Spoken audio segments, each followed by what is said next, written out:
जय हिंद। स्वागत है आप सबका अपना एनजीआईटी ऑफिशियल एनजीआईटी यानी national genius institute of technology Rasulabad Teliarganj Prayagraj. दोस्तों, एक बड़ी खुशखबरी है कि आप सबका अपना एनजीआईटी ऑफिशियल चैनल 2000 से ज्यादा सब्सक्राइब हो गए और चैनल मोनेटाइज हो गया। ये हमारे लिए बड़ा अचीव का है कि आप सबका साथ, आप सबका सहयोग और आप सबकी जिंदा दिली, आप सबका सहयोग से आज बहुत कम समय में ये कामयाबी हम लोगों ने हासिल किया। ये आप सबका सहयोग है, आप सबका आभार हम व्यक्त करते हैं कि ये आप सबके साथ से मुमकिन हुआ। इतने कम समय में हमने 2000 से ज्यादा सब्सक्राइब और चैनल को मोनेटाइज हम सब करवा लिए। तो ये आप सबका प्यार है, तो बहुत बहुत आभार, बहुत बहुत शुक्रिया। अब जो हम लोग अटेंड कर रहे थे 25 क्वेश्चन का, आज छठवां दिन है। जो अभी तक हमने 125 क्वेश्चन अटेंड किए हैं ट्रिपल सी, ओ लेवल और वनडे एग्जाम्स में जो कंप्यूटर साइंस के क्वेश्चन आते हैं, तो आज उसका छठवां दिन है। आज हमने 25 नहीं बल्कि उससे ज्यादा क्वेश्चन लिया है, यानी 25 क्वेश्चन नहीं बल्कि हमने 30 क्वेश्चन लिया है।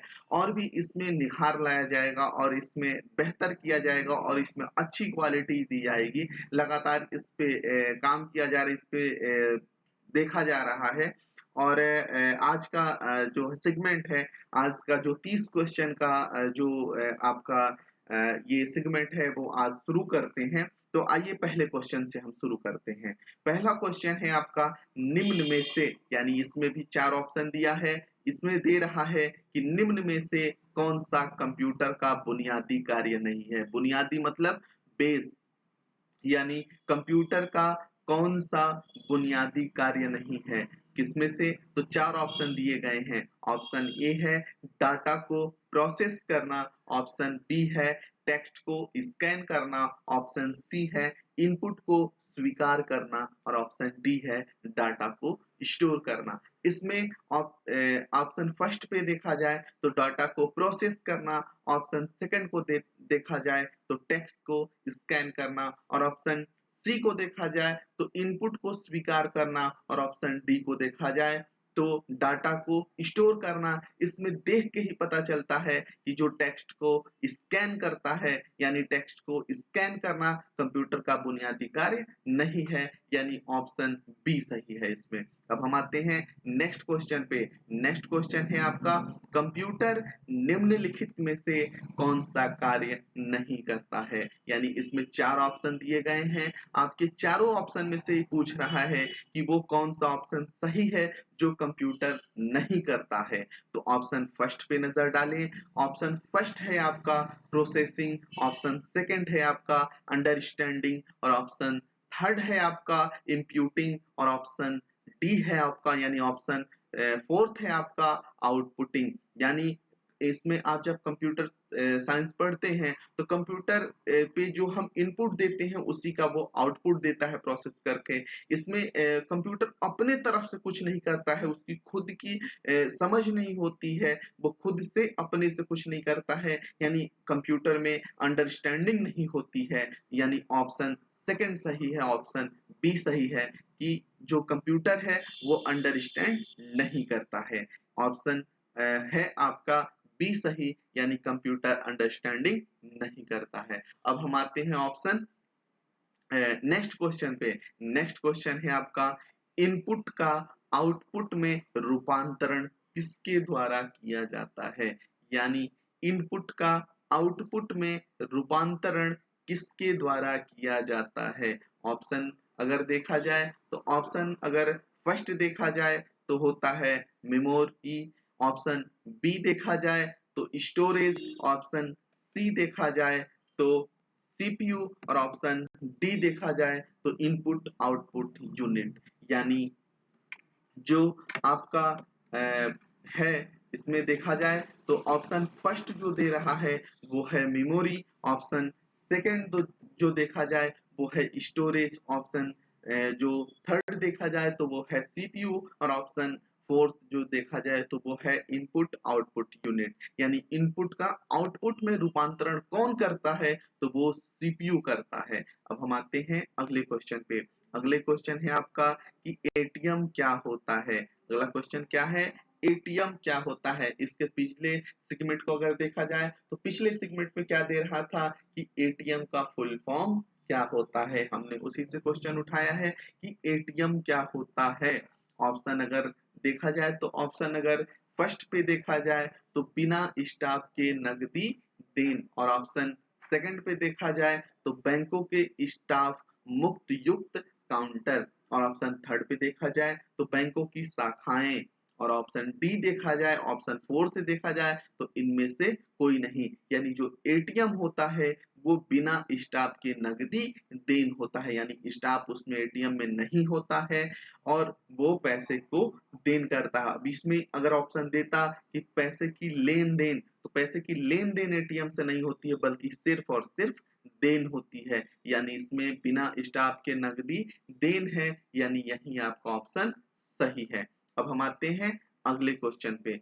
अगला क्वेश्चन है आपका कि निम्नलिखित में से कौन लिंक्डइन की मूल कंपनी है।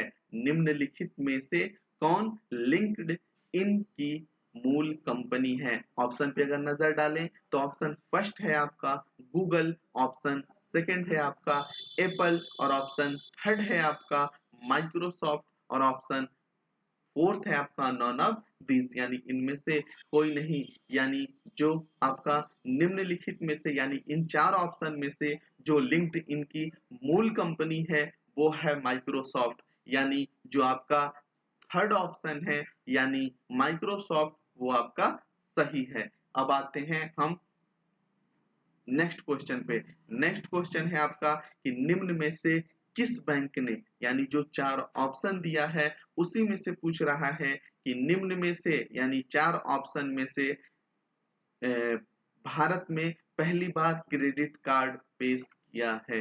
यानी जो चार ऑप्शन दिया है वो उन्हीं चार ऑप्शन में से पूछ रहा है कि भारत ने भारत में किस बैंक ने पहली बार क्रेडिट कार्ड पेश किया था। क्वेश्चन था आपका कि which of the following banks introduce the credit card for first time in India. Option पे नजर डालें तो ऑप्शन फर्स्ट है आपका State Bank of India, option B है आपका Union Bank of India, option C है आपका सेंट्रल बैंक ऑफ इंडिया, और ऑप्शन डी है आपका बैंक ऑफ इंडिया।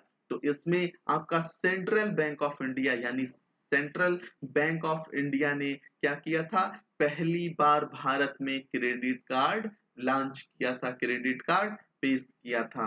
अब हम आते हैं अगले क्वेश्चन पे।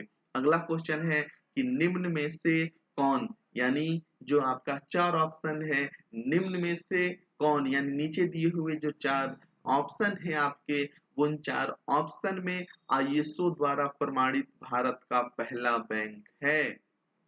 यानी जो आपका पहला बैंक है वो आईएसओ द्वारा कौन प्रमाणित भारत का पहला बैंक है। तो पहले पे आते हैं, अगर ऑप्शन ए पे देखा जाए तो यूसीओ बैंक है, ऑप्शन बी पे देखा जाए तो कैनरा बैंक है, ऑप्शन सी पे देखा जाए तो आंध्रा बैंक है, और ऑप्शन डी पे देखा जाए तो स्टेट बैंक ऑफ इंडिया है। तो जो आईएसओ द्वारा प्रमाणित भारत का पहला बैंक है वो है कैनरा बैंक। अब हम आते हैं नेक्स्ट क्वेश्चन पे। नेक्स्ट क्वेश्चन है आपका मैक एड्रेस में कितने बिट होते हैं। इसमें मैक एड्रेस में कितने बिट होते हैं। तो इसमें ऑप्शन पे अगर नजर डालें तो ऑप्शन है आपका 32 बिट, ऑप्शन सेकंड है आपका 48 बिट, और ऑप्शन थर्ड है आपका 64 बिट, और ऑप्शन फोर्थ है आपका 128 बिट। यानी अगर मैक एड्रेस के बारे में पूछ रहा है मैक एड्रेस में कितने बिट होते हैं, तो मैक एड्रेस में 48 बिट होते हैं, यानी ऑप्शन सेकंड सही है आपका। मैक एड्रेस में कितने सही होते हैं आपके 48 बिट। अब हम आते हैं अगले क्वेश्चन पे। अगले क्वेश्चन है आपका फुल फॉर्म से रिलेटेड है कि भीम ऐप का फुल फॉर्म क्या होता है। भीम ऐप क्या है, तो भीम ऐप एक यूपीआई ऐप है जिससे हम पैसे की लेन देन करते हैं। यानी भीम ऐप का फुल फॉर्म पूछा जा रहा है। भीम ऐप का फुल फॉर्म आपका फर्स्ट ऑप्शन देखा जाए तो भारत इंटरफेस फॉर मनी, और ऑप्शन सेकंड देखा जाए तो Bharat internet for money, option third यानी सी देखा जाए तो भारत इंटरनेट फॉर मोबाइल, और ऑप्शन डी देखा जाए तो नॉन ऑफ दीज यानी इनमें से कोई नहीं। यानी जो भीम ऐप का फुल फॉर्म होता है वो होता है भारत इंटरफेस फॉर मनी। क्या होता है भीम ऐप का full form? Bharat interface for money, यानी ऑप्शन फर्स्ट सही है इसमें आपका, भारत इंटरफेस फॉर मनी। अब हम आते हैं नेक्स्ट क्वेश्चन पे। नेक्स्ट क्वेश्चन है आपका उमंग ऐप का उपयोग। क्या है? उमंग ऐप का उपयोग। हमने पिछले क्वेश्चन में, आप पिछले सेगमेंट में देखेंगे तो उमंग ऐप क्या है? तो वो सरकारी ऐप है। क्या है? गवर्नमेंट ऑफ इंडिया यानी भारत की वो सरकारी ऐप है। और इसमें क्वेश्चन ये दिया है कि उमंग ऐप का उपयोग डॉट डॉट डॉट यानी फिलिंग्स ब्लैंक्स है। हमने बताया था कि इसमें हम ऑब्जेक्टिव क्वेश्चन भी पूछते हैं। ऑब्जेक्टिव क्वेश्चन में आपके उसके बाद फिलिंग ब्लैंक्स रहते हैं, ट्रू फॉल्स रहते हैं, हर पहलू को टच करते हैं हम लोग। इसमें क्वेश्चन जो आपका पूछ रहा है वो ये पूछ रहा है कि उमंग ऐप का उपयोग खाली स्थान के लिए किया जाता है। अब चार ऑप्शन पे हम ध्यान देते हैं। ऑप्शन आपका फर्स्ट देखा जाए तो फर्स्ट एनिमेशन है, ऑप्शन बी देखा जाए तो आपका फर्स्ट गेमिंग है, और ऑप्शन सी देखा जाए तो ऑफलाइन सर्विस है, और ऑप्शन डी देखा जाए तो फास्ट ट्रैक मोबाइल गवर्नेंस होती है। यानी ऑप्शन पे हम अगर नजर डालें तो ऑप्शन पे हमने देखा कि फास्ट एनिमेशन, फास्ट गेमिंग, और ऑप्शन सी पे ऑफलाइन सर्विस, और ऑप्शन डी पे आपका फास्ट ट्रैक मोबाइल गवर्नेंस। तो ये आपका उमंग ऐप का उपयोग जो होता है वो होता है फास्ट ट्रैक मोबाइल गवर्नेंस, यानी ऑप्शन डी सही है। अब हम आते हैं अगले क्वेश्चन पे। अगले क्वेश्चन है यूपीआई के माध्यम से। किसके माध्यम से? यूपीआई के माध्यम से अधिकतम भुगतान सीमा क्या होती है? जो हम यूपीआई से पैसे की लेन देन करते हैं, यानी जो हम पैसे भेजते हैं, अधिकतम हम भुगतान कितना कर सकते हैं? ऑप्शन अगर फर्स्ट देखा जाए तो 1 लाख, ऑप्शन सेकंड देखा जाए 2 लाख, ऑप्शन थर्ड देखा जाए 3 लाख, और ऑप्शन फोर्थ देखा जाए तो 4 लाख। साथियों इसमें मैं बता दूं कि जो यूपीआई के माध्यम से अधिकतम भुगतान की जो सीमा होती है वो 1 लाख होती है। अब हम आते हैं नेक्स्ट क्वेश्चन पे। नेक्स्ट क्वेश्चन इंपॉर्टेंट क्वेश्चन है। नेक्स्ट क्वेश्चन आपका ये दे रहा है कि प्रधानमंत्री मुद्रा योजना के तहत, किसके तहत? तो फिर से मैं बता दूं कि प्रधानमंत्री किसके तहत? प्रधानमंत्री मुद्रा योजना के तहत ऋण राशि की अधिकतम सीमा है, यानी the maximum loan amount limit under प्रधानमंत्री मुद्रा योजना इज, यानी प्रधानमंत्री मुद्रा योजना के तहत ऋण राशि की अधिकतम सीमा तो ये होती है 10 लाख रुपए। कितनी होती है? 10 लाख रुपए। यानी प्रधानमंत्री मुद्रा योजना के तहत ऋण राशि की अधिकतम जो सीमा होती है वो होती है 10 लाख रुपए। अब हम आते हैं अगले क्वेश्चन पे। अगला क्वेश्चन है आपका डिजिटल सिग्नल को एनालॉग सिग्नल में बदलने के लिए किस उपकरण का प्रयोग करते हैं?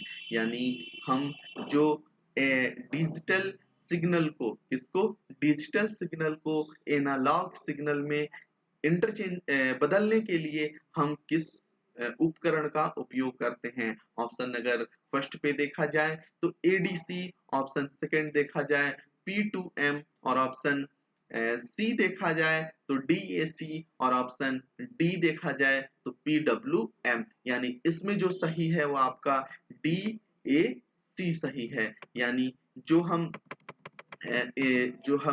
डिजिटल सिग्नल को हम एनालॉग आपके सिग्नल में चेंज करते हैं वो किसके द्वारा करते हैं? तो डीएसी के द्वारा। किसके द्वारा? डीएसी। अब हम आते हैं नेक्स्ट क्वेश्चन पे। नेक्स्ट क्वेश्चन है आपका क्लाउड कंप्यूटिंग में क्लाउड का अर्थ क्या होता है? यानी जो क्लाउड कंप्यूटिंग होती है, यानी क्लाउड कंप्यूटिंग में क्लाउड का अर्थ क्या होता है? क्लाउड कंप्यूटिंग में क्लाउड का जो अर्थ है वो इसमें 4 ऑप्शन दिया गया है। 4 ऑप्शन में एक ऑप्शन सही है आपका। ऑप्शन हम देख लें तो ऑप्शन फर्स्ट है आपका वायरलेस, ऑप्शन सेकंड है आपका पीपल और ऑप्शन थर्ड है आपका इंटरनेट और ऑप्शन फोर्थ है आपका हार्ड ड्राइव। यानी इसमें ऑप्शन थर्ड सही है यानी ऑप्शन सी सही है इंटरनेट। यानी इंटरनेट क्लाउड कंप्यूटिंग में क्या होता है? क्लाउड का अर्थ होता है। अब हम आते हैं अगले क्वेश्चन पे। अगला क्वेश्चन है आपका कि काफी ये सुनने को भी मिलता है कि क्यूआर कोड। तो इसमें आपका जो अगला क्वेश्चन उसी क्यूआर कोड से है। तो क्यूआर कोड पहली बार किस वर्ष बनाया गया था? यानी क्यूआर कोड पहले वर्ष जो आपका लॉन्च किया गया था वो ईयर क्या चल रहा था? क्यूआर कोड होता क्या है? तो क्यूआर कोड से डिटेल्स आ जाती हैं, उससे सारी जानकारी आपको मिल जाती हैं। अब हर ज़्यादातर जो सामान रहते हैं, जो रजिस्टर्ड रहते हैं, जिसके वैल्यू रहते हैं, जो वहीं क्यूआर कोड उस पे लगा रहता है और क्यूआर कोड से डिटेल्स देख सकते हैं। चाहे वो सर्टिफिकेट हो, चाहे किसी सामान की वास्तविकता जानकारी चाहिए और वो रियल में सही है तो उससे आपको जानकारी मिल जाती है। और इसमें हम देखें तो पैसे की ट्रांसफर करने में भी हम क्यूआर कोड का सहारा लेते हैं। तो उसी क्यूआर कोड पहली बार किस वर्ष बनाया गया यानी किस वर्ष लॉन्च हुआ? तो वो है 1994। यानी क्यूआर कोड पहली बार किस वर्ष बनाया गया? तो ऑप्शन फर्स्ट है आपका 1994, ऑप्शन सेकंड है 1995, ऑप्शन थर्ड है आपका 1996 और ऑप्शन फोर्थ है आपका 1997। यानी जो आपका इसमें देखा जाए तो ऑप्शन फर्स्ट सही है यानी 1994। यानी क्यूआर कोड पहली बार जब लॉन्च हुआ तो वो किस वर्ष बनाया गया? आपका 1994 में। अब हम आते हैं नेक्स्ट क्वेश्चन पे। नेक्स्ट क्वेश्चन है आपका ई स्कैन निम्नलिखित में से किससे संबंधित है? ई स्कैन आप को क्वेश्चन देख के ही समझ में आ रहा होगा कि ई स्कैन जब हम कोई पेन ड्राइव लगाते हैं, अगर एंटीवायरस वगैरह लगा अगर है सिस्टम में तो उससे ये पता चल जाता है कि उसमें ऑप्शन भी आ जाता है कि आपको ई स्कैन करना है। तो वहीं से अब आंसर भी आपको मिल गया होगा यहीं से।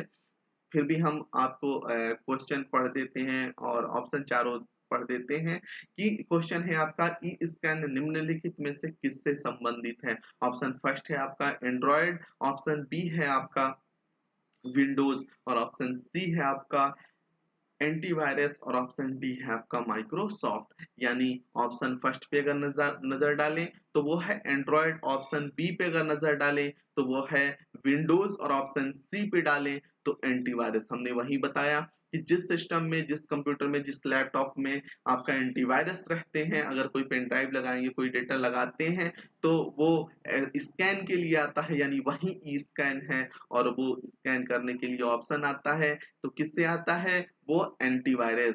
यानी जो एंटीवायरस है वो ई स्कैन से संबंधित है। अब हम आते हैं अगले क्वेश्चन पे। अगला क्वेश्चन है आपका अधिकतम फाइल आकार जो जीमेल के माध्यम से भेजा जा सकता है। ये रिपीटेड क्वेश्चन है, आप देखेंगे दूसरे सेगमेंट में ये क्वेश्चन था कि अधिकतम फाइल आकार यानी कितनी की फाइल जो होती है वो हम जीमेल में अटैच कर सकते हैं, जीमेल में भेज सकते हैं, अपने मेल पे भेज सकते हैं। तो इसमें ऑप्शन है आपका 10 MB, ऑप्शन बी है आपका 20 MB, ऑप्शन सी है आपका 25 MB और ऑप्शन डी है आपका 30 MB। यानी फटाक से इसको यानी जल्दी से आपको ऑप्शन बता देना चाहिए कि इसमें हम 25 MB का डेटा हम भेज सकते हैं। यानी अधिकतम फाइल आकार जो हम जीमेल के माध्यम से भेज सकते हैं वो हम 25 MB तक भेज सकते हैं। अब हम आते हैं अगले क्वेश्चन पे। अगला क्वेश्चन है आपका वीडियो कॉन्फ्रेंस को सक्षम करने के लिए निम्नलिखित में से किस कंप्यूटर इनपुट डिवाइस का उपयोग करते हैं? यानी जो वीडियो कॉन्फ्रेंस को सक्षम करता है उसमें किस कंप्यूटर इनपुट डिवाइस, इसी को आपको ध्यान में देना है। मोड जो होता है ना आप क्वेश्चन को आप समझ लेगा, क्यों जल्दीबाजी में आपको क्वेश्चन नहीं करना, जल्दीबाजी में आप करते हैं इसी में चूक हो जाती है कि हाँ या ना। इसमें आप गच्चा खा जाते हैं और क्वेश्चन एरर हो जाता है।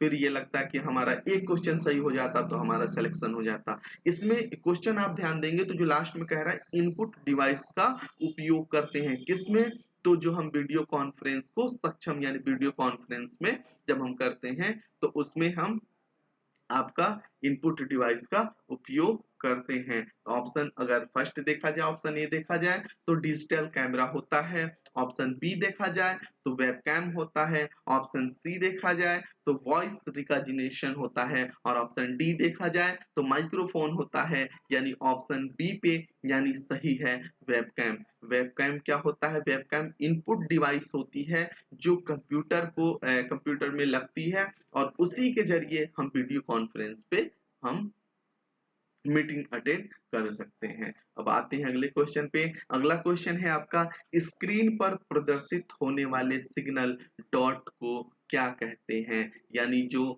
स्क्रीन पर प्रदर्शित होने वाले सिग्नल जो होते हैं, सिग्नल डॉट को क्या कहते हैं? आपका फर्स्ट ऑप्शन देखा जाए तो ऑप्शन है आपका एलिमेंट्स, ऑप्शन बी देखा जाए तो सेल है, ऑप्शन सी देखा जाए तो पिक्सल है और ऑप्शन डी देखा जाए तो नॉन ऑफ दीज है। यानी जो क्वेश्चन पूछा है वो पूछा है कि the signal does display on the screen is called, यानी स्क्रीन पर प्रदर्शित होने वाले सिग्नल डॉट को क्या कहते हैं? यानी ऑप्शन इसमें थर्ड देखा जाए तो पिक्सल होता है। पिक्सल के द्वारा ही हम स्क्रीन पर प्रदर्शित होने वाले जो सिग्नल डॉट है उसको हम पिक्सल कहते हैं। यानी पिक्सल जो है इसमें सही ऑप्शन है। ऑप्शन आपके अगले क्वेश्चन पे आते हैं। अगला क्वेश्चन है, आर्टिफिशियल इंटेलिजेंस की स्थापना किस वर्ष हुई थी? क्या है आपका ऑप्शन? ऑप्शन दिया है 1946, 1956, 1978 और 1986। क्वेश्चन फिर से हम पढ़ते हैं। क्वेश्चन है आपका, आर्टिफिशियल इंटेलिजेंस की स्थापना किस वर्ष हुई थी?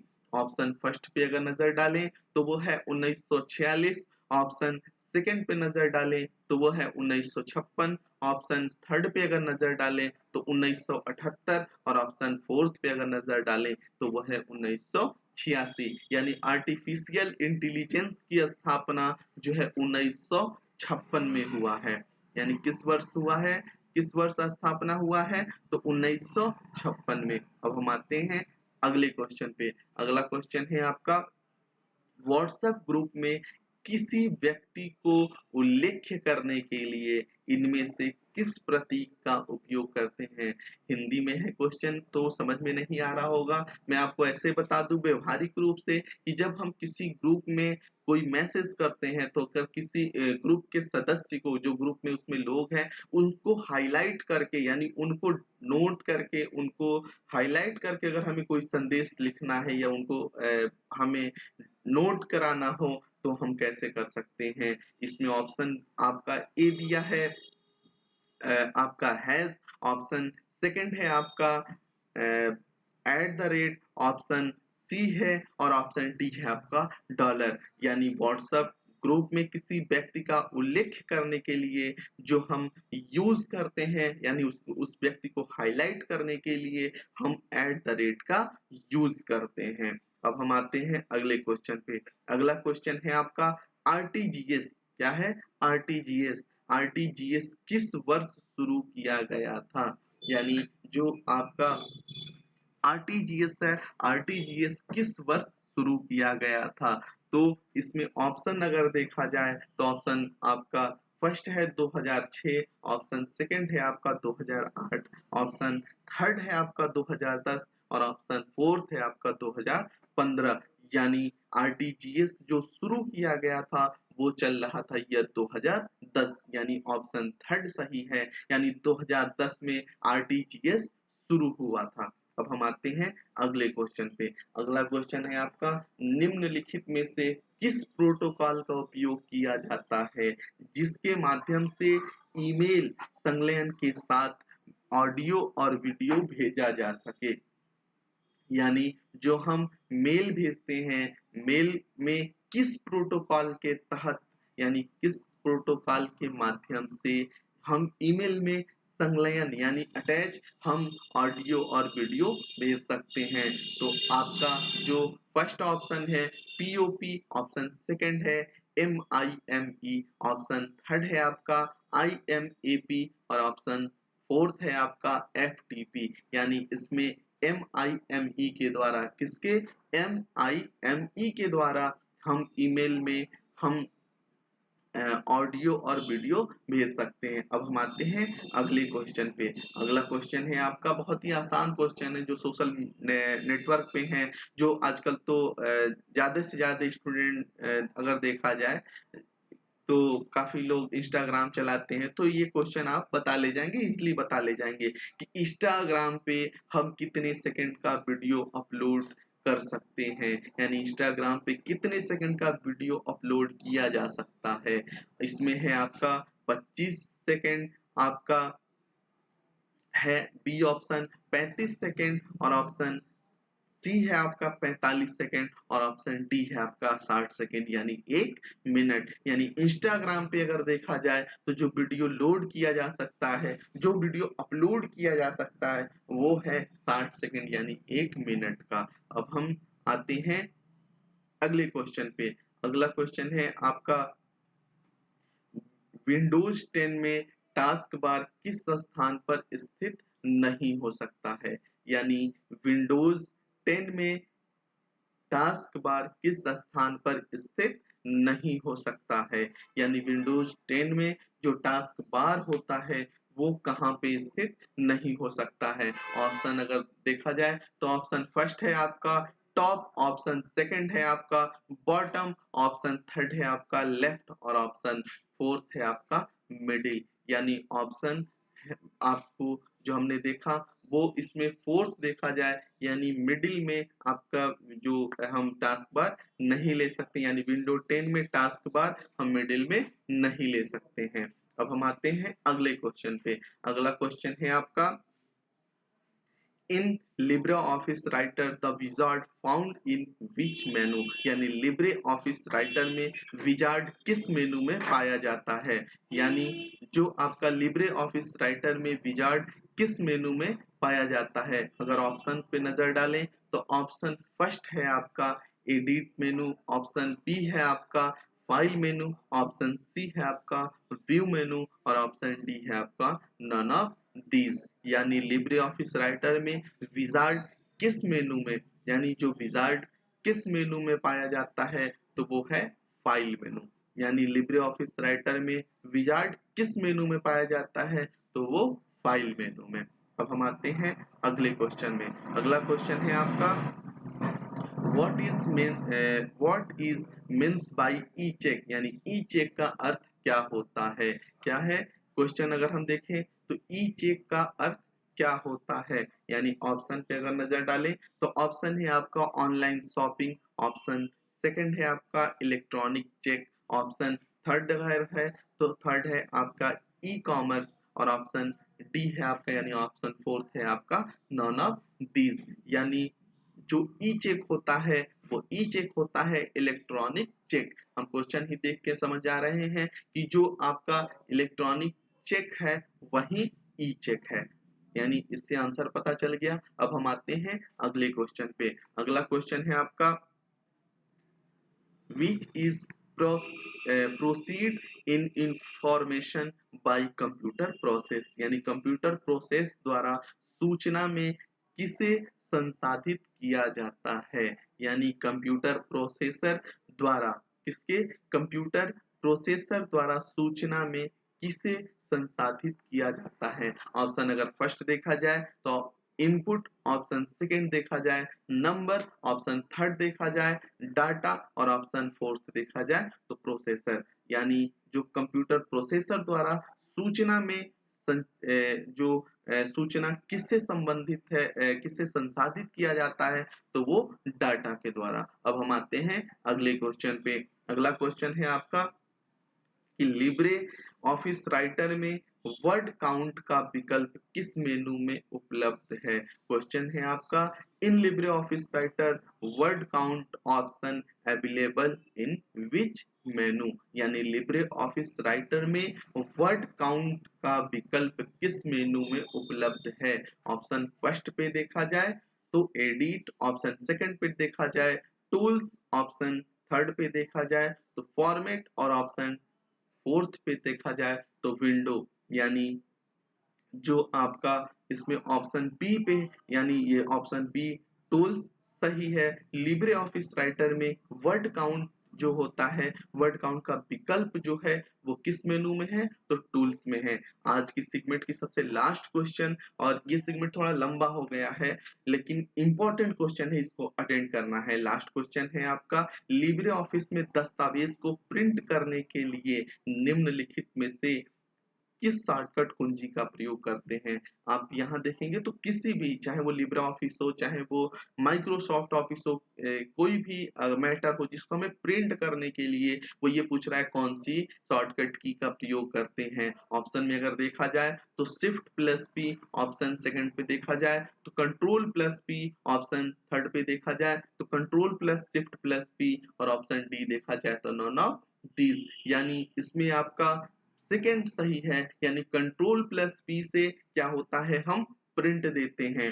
तो in LibreOffice Writer which shortcut key of following is use to print or document? यानी जो हम डॉक्यूमेंट को प्रिंट करते हैं उसकी शॉर्टकट की क्या होती है? तो कंट्रोल प्लस पी होती है। यानी कंट्रोल प्लस पी से हम प्रिंट देते हैं। अब आज का सेगमेंट यही समाप्त होता है। एक बार फिर से बहुत बहुत आभार, बहुत बहुत शुक्रिया कि आप सबका साथ, आप सबका सहयोग से हमने बहुत कम समय में आप सबका अपना एनसीईआरटी ऑफिशियल चैनल 2000 से ज्यादा सब्सक्राइब और चैनल को मोनेटाइज कराया। ये आप सबकी उपलब्धि है, आप सबका ये सहयोग है। तो उसके लिए बहुत बहुत आभार। मिलते हैं अगले सेगमेंट में, अगले हम कुछ नया लेकर आ रहे हैं। तो हम मिलते हैं अगले वीडियो में, तब तक के लिए जय हिंद।